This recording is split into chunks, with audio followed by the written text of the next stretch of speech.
A questo punto, in questi 5 minuti, acusticamente. Prendo la chitarra. Giusto? Certo, volentieri. Allora, vuoi in qualche modo presentare il tuo brano che si intitola Usa bene le parole in un momento di rapper. Esatto. Credo che usa bene le parole, ma direi soprattutto usa bene la chitarra e la musica, accostandola con delle buone parole. Esatto, che vuol dire anche usa bene il tuo pallone, eventualmente. Possiamo dire che siamo...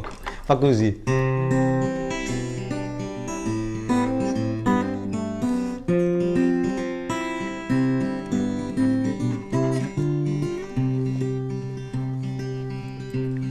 Usa bene le parole,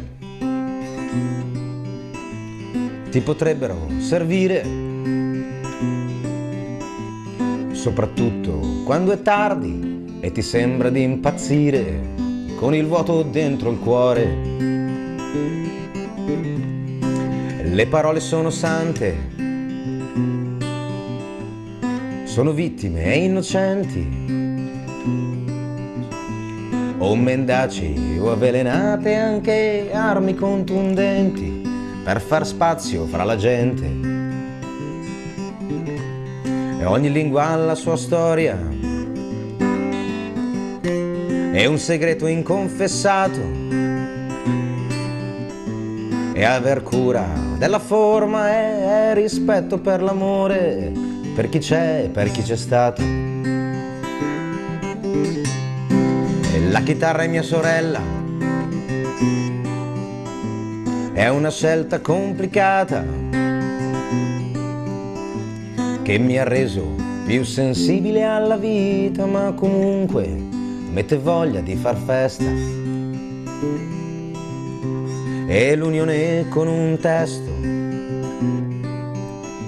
rende tutto straordinario. E mi risulta un po' difficile pensare che un alieno possa avere tutto questo. E le parole sono spesso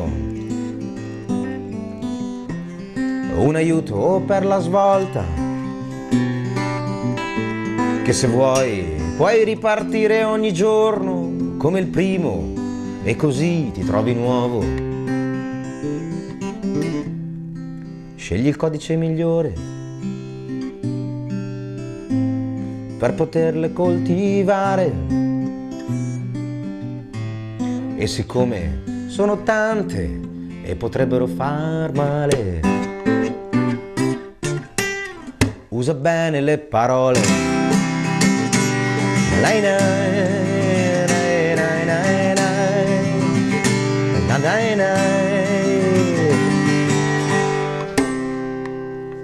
Beh, applauso, L'applauso. Grazie. Un applauso non doveroso, ma veramente di cuore, perché sentire